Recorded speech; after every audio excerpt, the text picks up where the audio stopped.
So let's talk about the instrument track and what it does. Quickly, I'm going to go to the mix window, and you can see the instrument track right here has a very specific look. Unlike an audio track, what you'll see is a little keyboard icon down at the bottom in Pro Tools, but you'll also see some more information at the very, very top. As long as the view at the bottom of the screen in the mix window is set to see the instrument, you'll see two sets of what we call I/O, input-output. The one down here is for the audio path, and the one up above in the instrument section is for the MIDI path.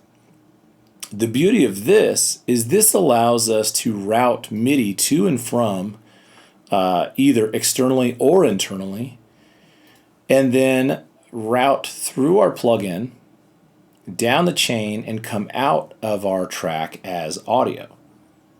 So even though MIDI will be on the track lane in the edit window, we'll actually be outputting audio directly from this track.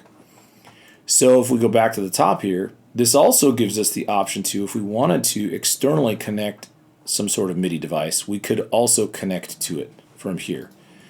And for example, one benefit that you get there is you could actually route, if you, let's just say you created something here and you wrote this beautiful synth MIDI, but you didn't like the internal synth sound, you could technically route out to an external synthesizer as long as you're connected via MIDI and have that synthesizer be the sound that's being played.